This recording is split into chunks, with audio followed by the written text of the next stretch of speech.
Let's turn now in our Bibles to the 25th chapter of 1 Samuel, that we might continue our trek through the Word of God.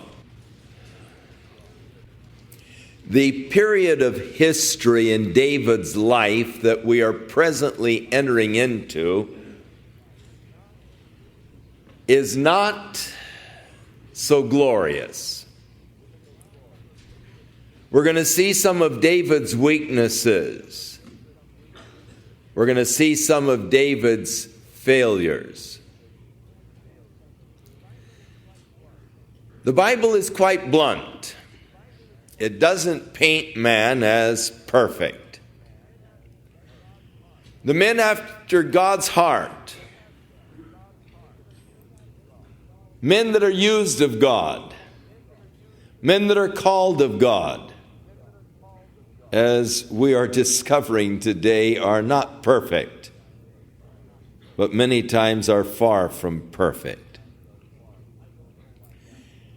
I don't know why that surprises us, because none of us are perfect either.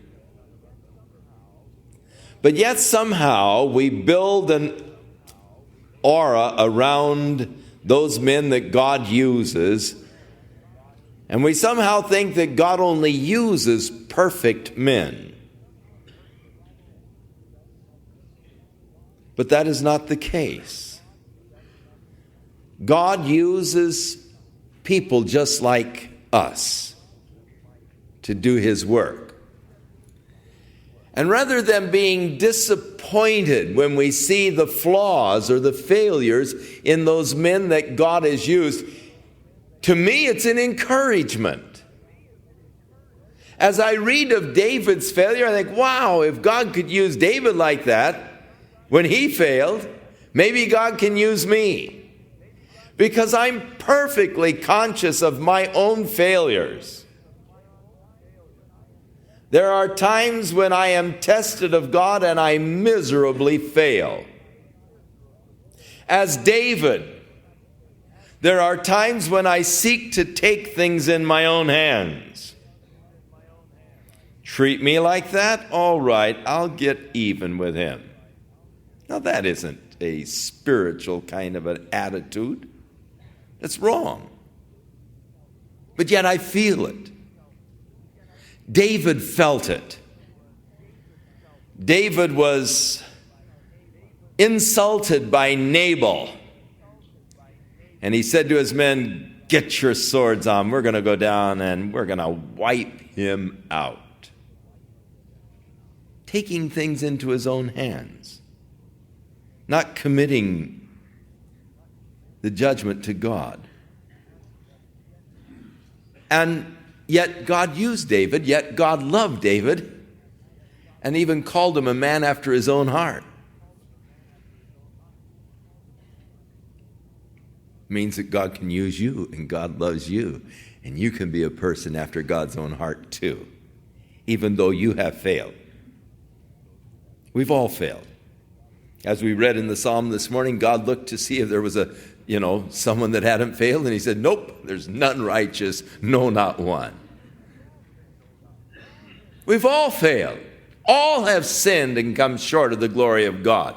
But that doesn't disqualify you from God's loving you and God's using you.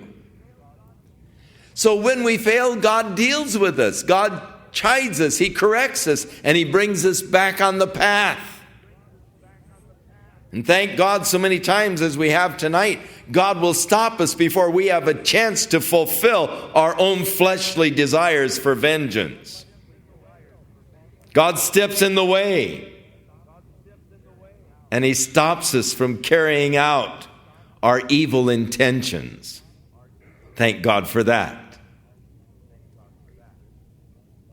And David, when God stepped in and intervened, had enough sense to stop and to say, okay, I take back what I said. I won't do it. Let's look at it. Chapter 25. First of all, the first verse is, dealing with the death of Samuel, this last of the judges, the first of the prophets, a marvelous man, dedicated to God from birth. In fact, dedicated to God before his inception. His mother prayed before he was ever conceived, Lord, just give me a son. I'll give him back to you all the days of his life. So he belonged to God from before he was ever conceived. And God had his hand upon Samuel, and he stands in the annals of Scriptures as one of the giants of the Scriptures. A man faithful to God in the midst of an apostate priesthood under Eli. A man who remained faithful to God in the midst of an apostate people, Israel. A man who pleaded for the people and who declared, God forbid that I should cease to pray for you. A man of prayer. A man mightily used of God. And now we come to the end of his career, and it's always sad to see the giants pass. And Samuel died. And all of the Israelites were gathered together, and they lamented him. And they buried him in his house at Ramah. And David arose and went down to the wilderness of Paran. And so, the death of this great man of God, Samuel, and David's flight to Paran, which is in the area of Eliat, down towards the Sinai. He really was moving far out of the reach of Saul. However, he came back, and there was a man in Maon whose possessions were in Carmel. Now, this is not Mount Carmel. This is a little village of Carmel, which is about 10.5 miles southwest of Hebron. So it would be between Hebron and Arad. Some of you have been to Hebron and Arad, and this place of Carmel was between the two. And the man was very great. That is, he was wealthy. He had 3,000 sheep. He had 1,000 goats. And he was shearing his sheep in Carmel. Now, the shearing of the sheep was always a time of festivities. And it was sort of in celebration of your blessings, of what God had done. And thus it traditionally was a time of giving gifts, sharing the abundance. It was sort of the time of Thanksgiving where you look for those that are less fortunate and you sort of share some of the abundance of God's blessings to help feed them and take care of them. Thus was the time of shearing. The name of the man was Nabal. Now, whether or not he got that name at birth is questionable, because the name means foolish or folly. And I don't know what kind of a parent would tack that kind of a name on his kid when he was born. Call him Folly. Unless they were thinking of the way he was conceived or something. I don't know. But anyhow, it's an unlikely nomenclature to tag on to a kid. And so it probably was something that maybe a nickname that he developed through the years as his character began to be manifested. The name of his wife was Abigail. She was a woman of good understanding and of a beautiful countenance, pretty face. But the man was churlish and evil in his doings. And he was of the house of Caleb, that is, would make him actually of the tribe of Judah, the house of Caleb. You remember Caleb went down and took the area of Hebron and possessed it for his family. Now David heard in the wilderness that Nabal did shear his sheep. So David sent out 10 young men, and David said unto the young men, Get up to Carmel, and go to Nabal, and greet him in my name. And thus shall ye say to him that liveth in prosperity, Peace, or shalom, both to thee, and shalom unto your house, and shalom unto all that you have. Peace, peace, peace. And now I have heard that you have your shears, and now your shepherds which were with us, we hurt them not, neither was there aught missing unto them all the while that they were in Carmel. So ask your young men, and they will show you. Wherefore let the young men find favor in your eyes, for we come in a good day. Give, I pray thee, whatsoever cometh to your hand unto your servants, and unto your son David. So David sends 10 of his young men to receive a gift from Nabal. During the time of the shearing, as we said, was a time of giving gifts, and so David sent his young men. Now, at this point, he had around 600 men with him. That could be a problem as far as feeding them. 600 men can eat a lot of food, so it takes a lot of supplies. And so David is sending to Nabal at this time of the giving of gifts to help him out, to give the men some supplies for his men. Reminding him that David's men were there in the wilderness where his sheep were being kept. But David, being from a shepherd's background, respected the sheep herders and had no doubt ordered his men not to rustle any of the sheep that were there. And just, they protected them from the nomadic tribes, from the Bedouins and all. They became sort of a wall around them because David's men actually protected them from others. So he said, check with your men. They'll verify that not a sheep of their flocks were missing while we were there among them and around them. Now it's sort of like, a payoff for the protection that we provided. Send us some food. When David's young men came, they spoke to Nabal according to all those words in the name of David, and they stopped. And Nabal answered David's servants and said, Who is David? Who is the son of Jesse? There are many servants nowadays that break away every man from his master. Shall I then take my bread and my water and my flesh that I have killed for my shears and give it unto men who I don't even know where they come from? So Nabal, of course, did know David. His reputation was quite great, and he knew that David was fleeing from Saul, but he saw David as a sort of a runaway slave.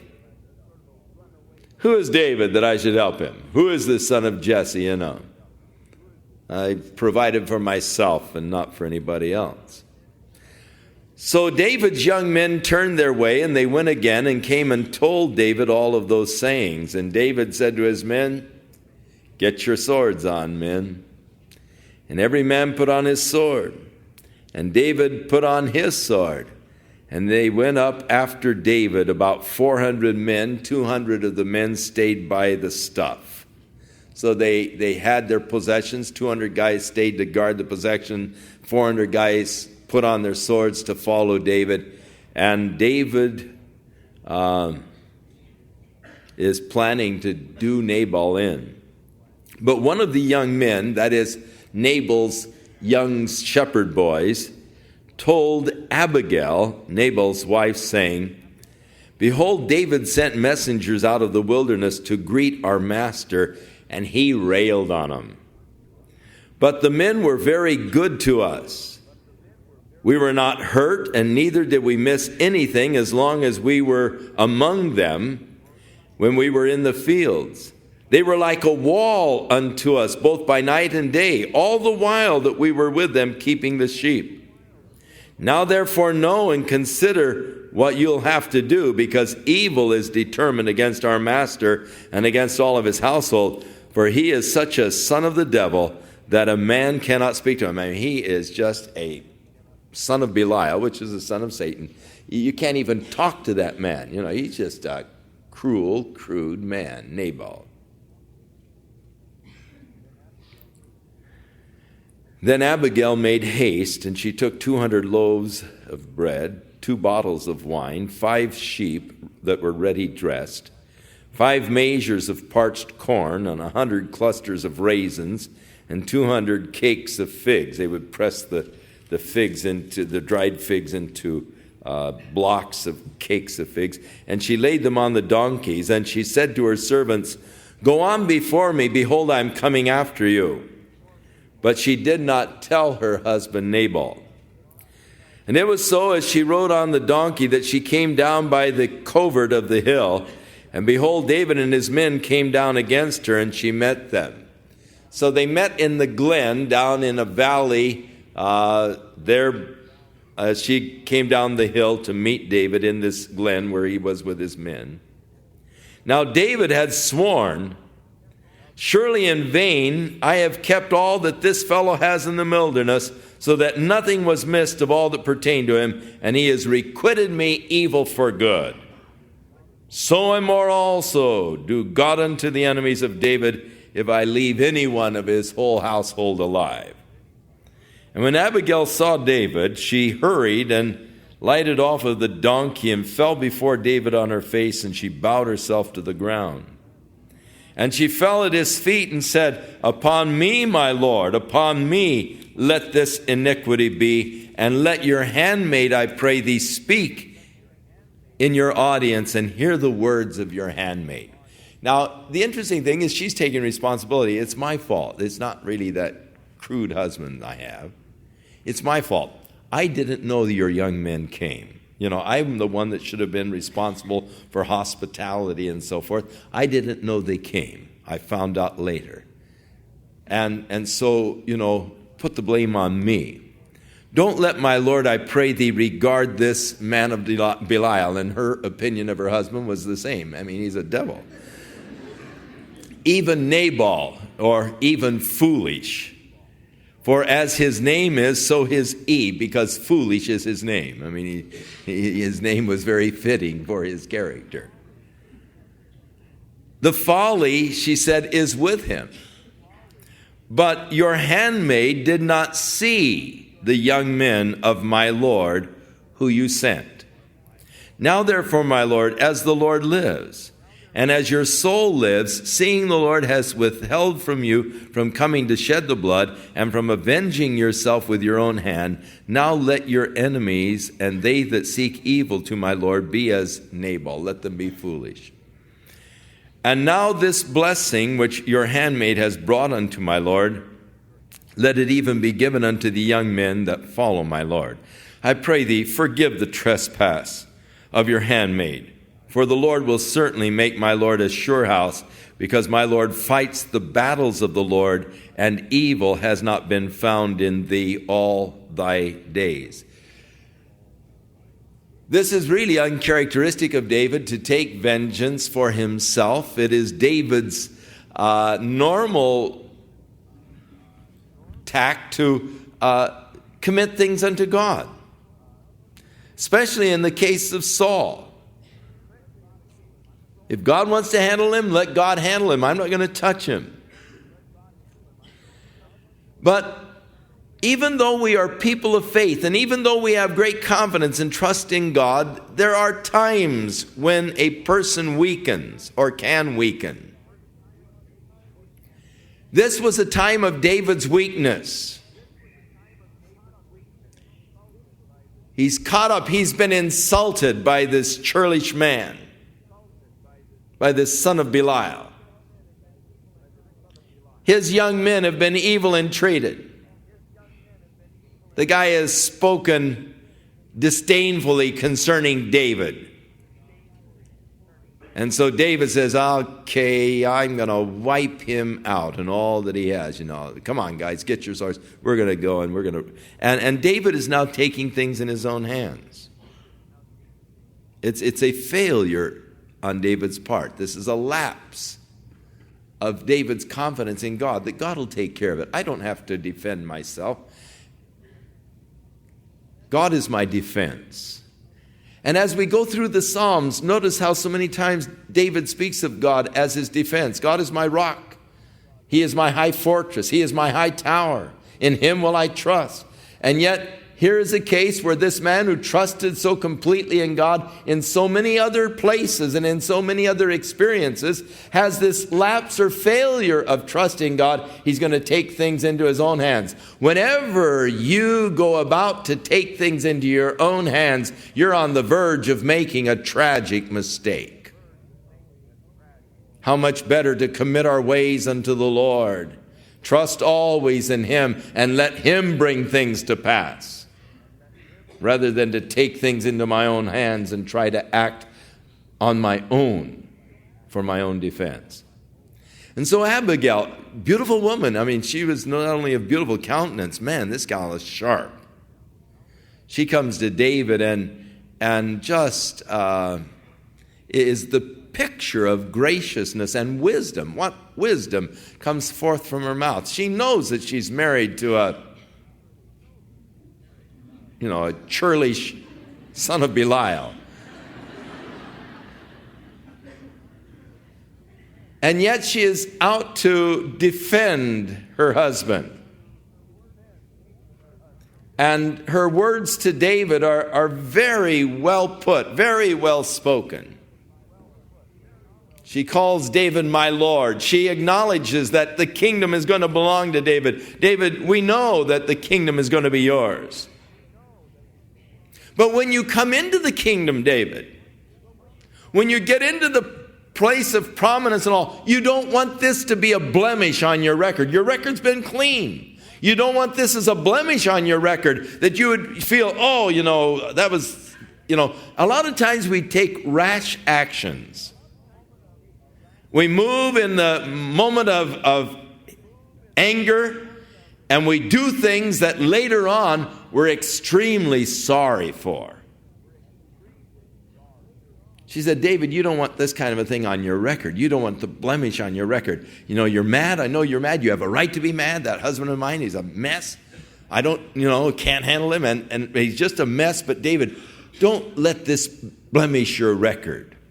That when you do, come into the kingdom and you are in control, that you will think, oh my, that was terrible. And you would have a guilty conscience over this. So I pray thee, forgive the trespass of your handmaid. In other words, she's again taking the blame. I just didn't see them. I didn't know they came. For the Lord will certainly make my Lord, that is David, a sure house. He's going to put you on the throne, because my Lord fights the battles of the Lord. Now, you fight the battles of the Lord, but don't fight the battles of David. You see, that's a big difference. Out to defend the Lord is one thing, but out to defend yourself is another. Better to let the Lord be your defense. And she speaks of Saul. She says, yet a man is risen to pursue thee and to seek your soul. But the soul of my Lord shall be bound in the bundle of life with the Lord thy God. Beautiful, beautiful phrase. Your soul will be bound in the bundle of life. He's not going to get you. There's a guy out pursuing you, trying to kill you. But your soul is bound in the bundle of life unto the Lord. This bundle of life is an interesting phrase, and it is used of the bundle of love, the bundle of joy, and it just talks about just a bag full of life, or a bag full of joy, or a bag full of love.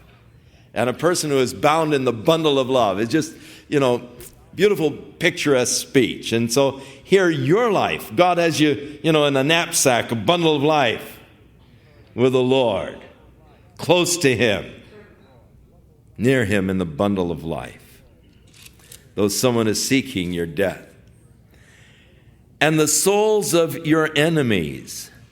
Them shall he sling out as out of the middle of a sling. Now, David, of course, was pretty handy with a sling, knew all about a sling, and this gal's using now the sling as an analogy. And so God is going to do your enemies. He's going to fling them out like a rock is flung out of a sling.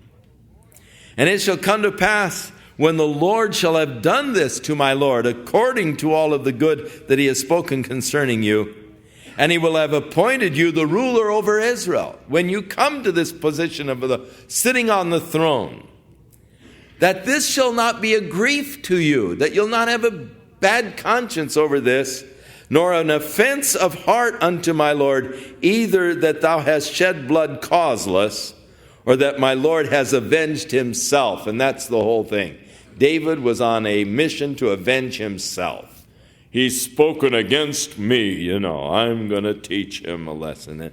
And no, David, don't avenge yourself. Don't let that be on your conscience that you went out and destroyed this guy just because, he said nasty things about you. But when the Lord shall have dealt well with my Lord, then remember your handmaid. When you're there and all, and you think, I didn't do it. Just remember me. And David said to Abigail, blessed be the Lord God of Israel, which sent you to meet me. Blessed is the advice, and blessed are you, which kept me this day from coming to shed blood and avenging myself with my own hand. David saw, hey, I just about blew it. I really was on the verge of making a tragic mistake. And he thanked her for coming out and stopping him. Abigail must stand as one of those great women of the Old Testament. Special, special person. Gracious indeed. For in very deed, it's for sure, as the Lord lives, which has kept me back from hurting you, except you had hurried and come to meet me, surely there would have been no one left in your household. So David received of her hand that which she had brought him, and he said to her, go in peace to your house. See, I have hearkened to your voice, I've accepted you. And Abigail came to Nabal, and behold, he had held a feast in his house, like the feast of a king, and Nabal's heart was merry within him, for he was very drunk. Wherefore she didn't tell him anything, less or more, until the morning light. She got home, and he had been partying with his friends, and he was, just out of it. He was soused. And so she let him sleep it off, didn't bother to tell him what she had done until morning. In the morning, Abigail came to Nabal, but then it came to pass in the morning, when the wine was gone out of Nabal, sobered up, his wife had told him these things. When she said, I went down to David and took these things, his heart died with him. He had a heart attack. He became as a stone, just became comatose. And he was in a comatose state for 10 days, and he died. So angry was he at what she had done. So enraged that his heart couldn't handle it. His heart snapped, just had a heart attack. And just was in a comatose state for 10 days and died. And so when David heard that Nabal was dead, he said, blessed be the Lord.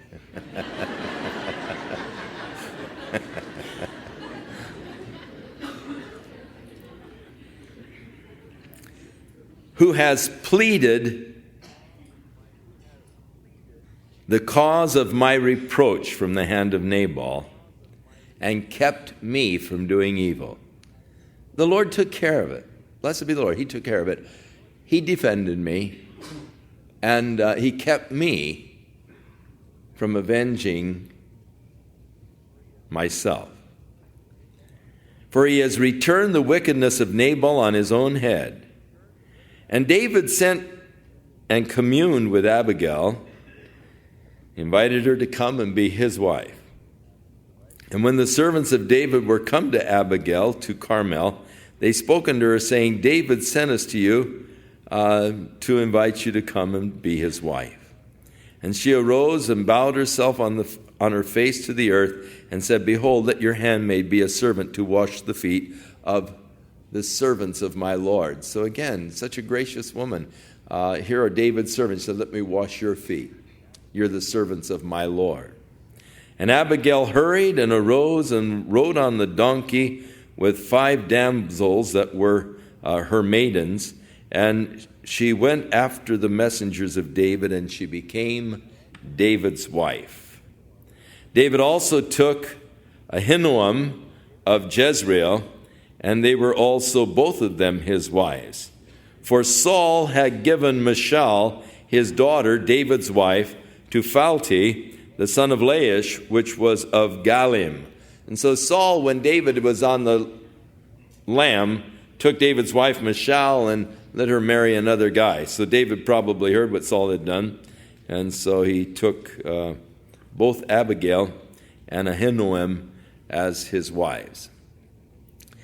Now the Ziphites, these guys that were always thinking on David, came to Saul in Gibeah, and they said, David is hiding himself in the hill of Hachilah, which is before Jeshimon.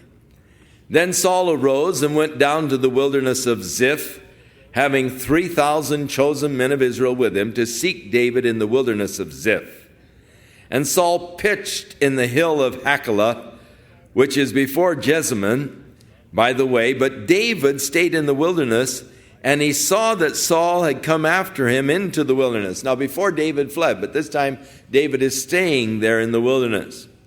And David sent out spies, and he understood that Saul was indeed come. He had heard rumors, Saul is coming, so he sent out his fellows to spy, and they came back and they said, yep, Saul's on his way. So David arose and came to the place where Saul had pitched his camp, and David beheld the place where Saul was lying down. And Abner, the son of Ner, the captain of Saul's host, and Saul were laying in the trench, and the people were pitched all around them. So his army was around him, and he was there lying in a trench in the center with Abner, his bodyguard, his chief general. And then David said to Ahimelech the Hittite and to Abishai, the son of Zeruiah, the brother of to Joab. I practiced that before I came. You wouldn't believe it, would you?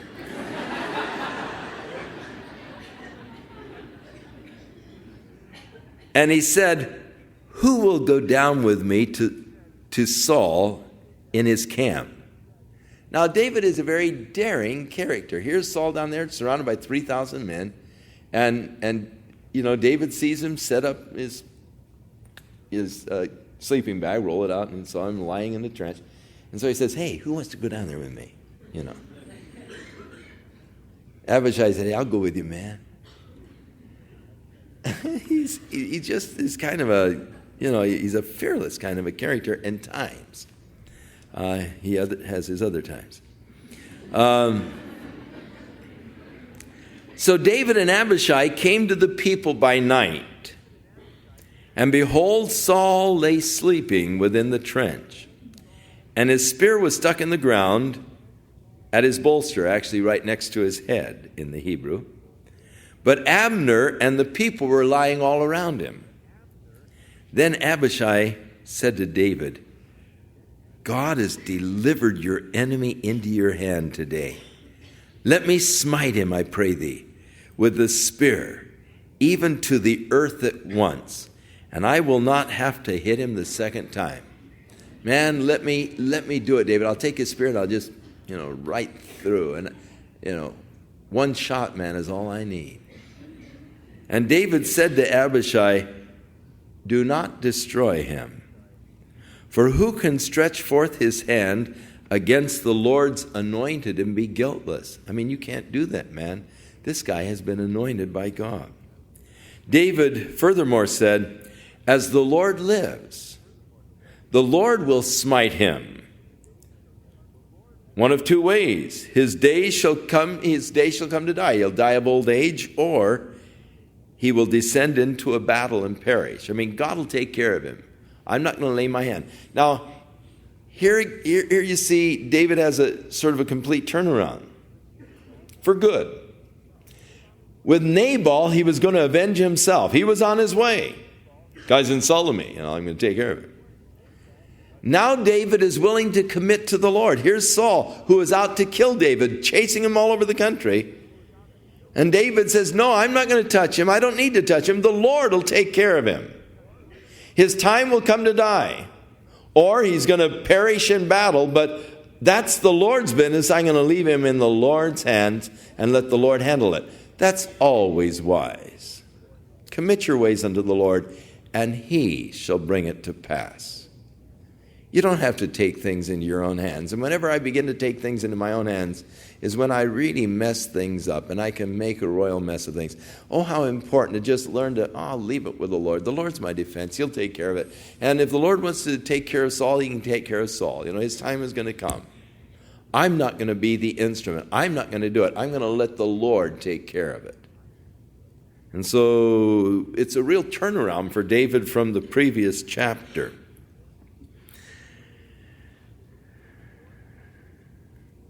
So the Lord forbid, David said, that I should stretch forth my hand against the Lord's anointed. But I pray thee, rip off his spear that is there by his head and the cruse of water, and let's get out of here.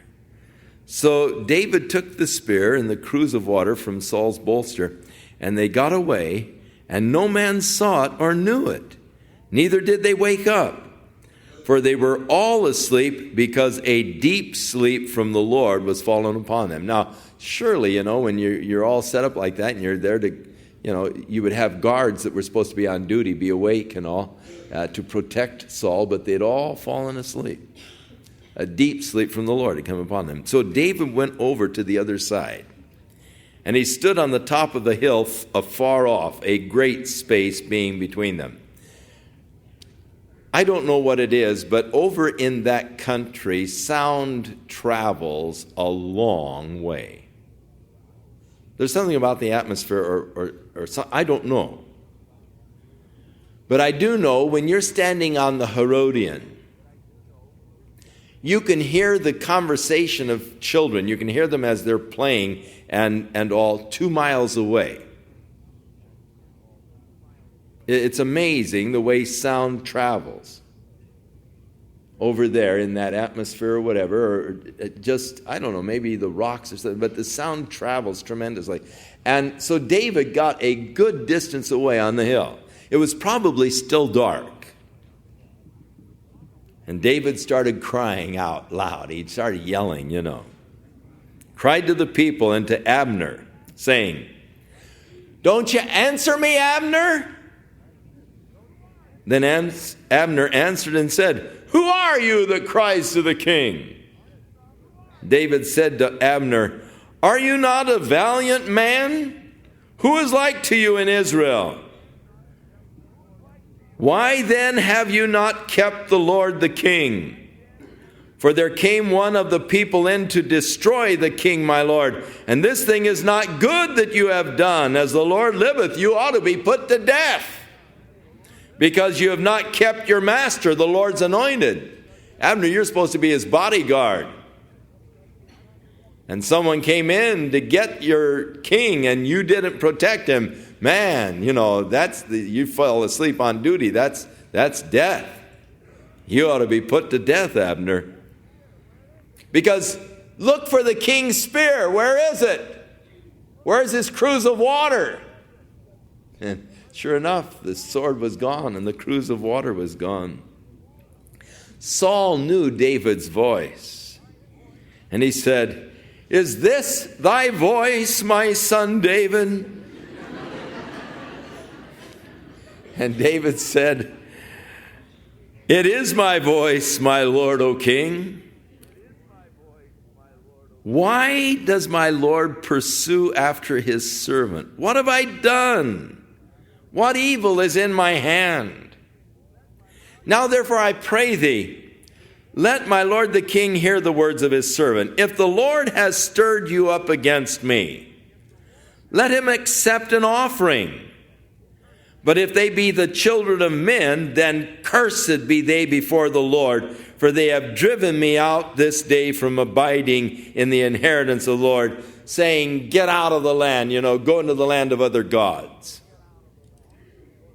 Who is it that stirred you up against me, Saul? If the Lord did, then let me offer a sacrifice to the Lord. Let me get right with the Lord. If it's men that are stirring you up, then let them be cursed. Because they've caused me and forced me to have to flee. I can't live in my own country, They're forcing me to be driven out into other lands. Interesting, when Absalom later on had revolted against David and was coming with an army from Hebron to take the throne by force from David, and David fled from Jerusalem going over the Mount of Olives, this guy Shimei, who hated David, was throwing dirt in the air, throwing rocks at David, and cursing David. And Abishai, the same guy, said, David, let me go up and I'll kill that kid. I'll kill that man. Let me go, I'll kill him, David. David said, no. Maybe God has put on his heart to curse me. Maybe God said, go curse David. So leave him alone. Let him curse. Let him throw his rocks. Maybe it's of God. Now David is saying to Saul, hey, if it's of the Lord, then let me offer a sacrifice. Let me get right with God. But if men have done this, then let them be cursed. Now therefore, don't let my blood fall to the earth before the face of the Lord. For the king of Israel is come out to seek a flea, as when one does hunt a partridge in the mountains. You're seeking after me, and you're seeking after nothing, like seeking after a flea, or like I was a wild bird, a partridge. Then said Saul, I have sinned. Return, my son David, for I will no more do thee harm, because my soul was precious in your eyes this day. Behold, I have played the fool and erred exceedingly. Saul was caught by surprise. He was awakened out of a sound sleep, a deep sleep, the scripture says, from the Lord. Awakened in hearing the voice of David, and being awakened out of a sound sleep,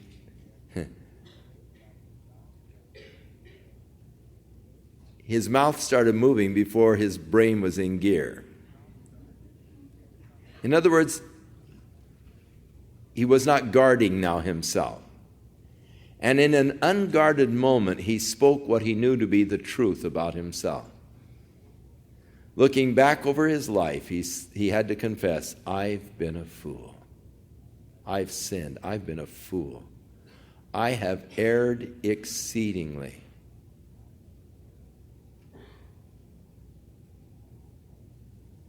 Every man knows the truth about himself, though it may be buried deep down inside. We know the folly of our past. We know that we have done foolish things. We try to hide it. We try to appear to others like we're cool. We, always make the right decisions, that we're real sharp, and, we try to put off this air of confidence and coolness, but deep inside we know the truth that we've made a lot of mistakes. And Saul, caught by surprise, confessed the truth. I've played the fool. And as you look back at his life, that is surely accurate autobiography. Here was a man who had every opportunity in the world of being a great man. He was big, he was good looking, he came from a good home, he was humble. God called him to be a king. God anointed him and filled him with his Spirit. And God surrounded him with godly men.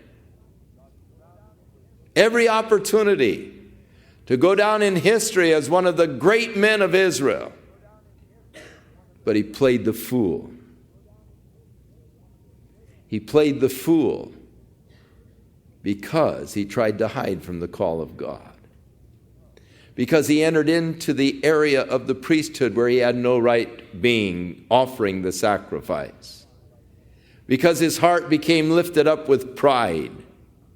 Because he failed to submit his life totally to God, and he rebelled against the order of God. And when caught by the prophet, sought to excuse himself, saying, I brought the sheep and the oxen back to sacrifice them to God because they were so good. I've played the fool. David answered and said, behold the king's spear. Send one of your young men over here to get it, to fetch it. So one of the young men of Saul had to run over to the other side of the mountain to get Saul's spear. And he said, the Lord render to every man his righteousness and his faithfulness, for the Lord delivered you into my hand today. But I would not stretch forth my hand against the Lord's anointed. And behold, as your life was much set by this day in my eyes, so let my life be much set by in the eyes of the Lord. Even as I've shown mercy to you, may God show mercy to me. And let him deliver me out of all tribulation. So again, David is saying, let the Lord be my defense. Let the Lord deliver me. Even as I have been gracious to you, let God be gracious to me. Then Saul said to David, blessed be thou, my son David. Thou shalt both do great things, and also you will prevail. So David went on his way, and Saul returned to his place. Saul went back to Gibeah, but David, in a lapse of faith, went to Gath. And in the next chapter, we find again the tragic failure of the king. Again, a lapse of faith. Again, not trusting in God to fulfill his promise and his word to put him on the throne. David again takes things in his own hand. And he feels his only place of refuge and safety is just to get out of the country, to go to the land of the Philistines. Surely Saul will not pursue me into the land of the Philistines. And David's flight to Gath is a backward flight as far as his spiritual life is concerned. It's a period of backsliding for David, and it led to other failures. One step back often leads to other failures. Going into the camp of the enemy often brings us into other great failures. And so David's mistake of seeking refuge in the camp of the enemy, and we find David sinning and committing some pretty bad things as we move into the next chapter, deceit and lies and so forth, because it follows his going into the enemy camp. You know, there are places where you as a child of God have no business going. And if you do go into these places, then you are just really exposing yourself to further denials of the Lord.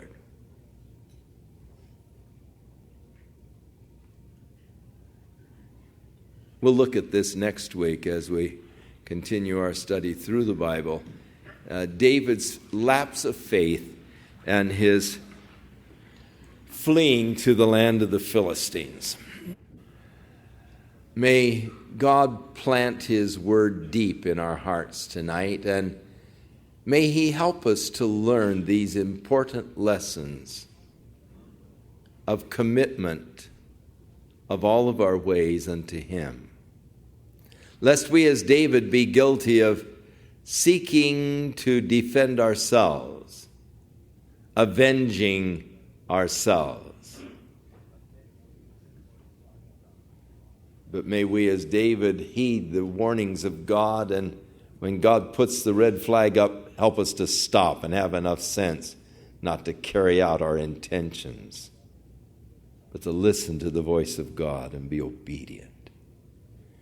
And thus may God be with you today and this week. As you walk with Him, may you experience the anointing of His Spirit upon your life. May you be filled with the Spirit. And may you see the hand of God working in and around your life in a special way. May you be blessed of the Lord as you trust in Him and walk in faith. In Jesus' name.